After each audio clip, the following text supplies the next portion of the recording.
Um, our hearing today, Mr. Chairman, covers three items. The first item I'll discuss is happily a bipartisan item. This is the bicameral agreement on the National Defense Authorization Act for fiscal year 2022. Though it may have been a long road to get to this point, I'm encouraged that we are soon poised to enact the NDAA for the 61st consecutive years.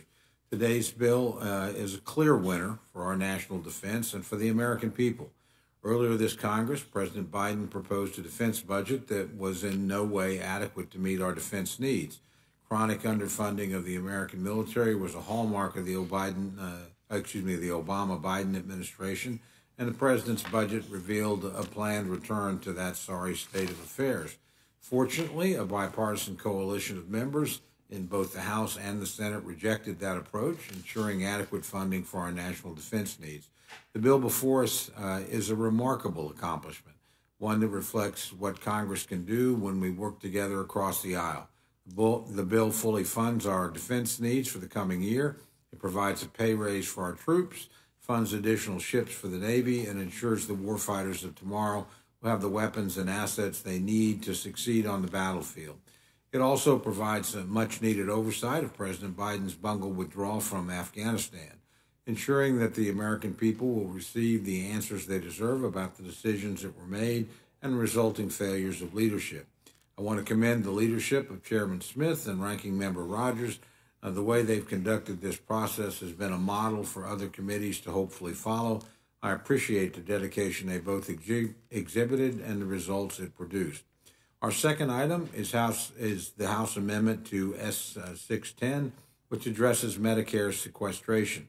While most members on both sides of the aisle would agree that a resolution to this problem is necessary, I feel today's bill is a missed opportunity for bipartisanship. Instead of a clean bipartisan deal, we have a bill which includes provisions addressing the debt ceiling and the delaying of pay-go cuts from the Democrats' partisan reconciliation bill earlier this year into the future. It's disappointing that Democratic leadership in the House and the Senate waited until this point to address the debt ceiling. Since the summer, Republicans have made it very clear that if the majority continues to choose to spend large amounts of taxpayer dollars through partisan reconciliation bills, then the majority should also use that power to increase the debt limit on their own through reconciliation.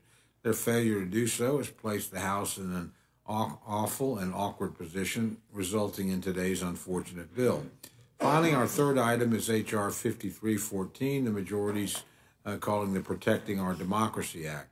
The bill is a package of purported reforms relating to presidential power, accountability and transparency, and foreign interference in elections.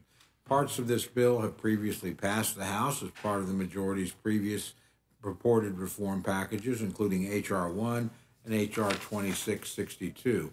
I have three major areas of concern with this package. First, the bill is not a serious attempt at passing a real government reform package. Instead, it amounts to an attempt to change the law to address every single Democratic complaint about the previous administration. At a time when the American people are rightly concerned about inflation and the weak economy, the majority is once again wasting its time by talking about the former president. I can think of countless other ways we could be spending our time that would be more productive and that would deliver better results for our constituents. Second, the bill is largely duplicative of other bills that have previously passed the House. Not content with having previously passed H.R. 1, a bill designed to protect Democratic incumbents, the majority is now seeking to pass some of the same provisions as part of the new package. This is a complete waste of the House's time. Third, there are some provisions in this bill that have general bipartisan support and that could be enacted into law, but their inclusion in this partisan package shows that the majority is not serious about enacting these reforms. If they were, they would allow these provisions to come to the floor separately as part of a standalone bipartisan reform package.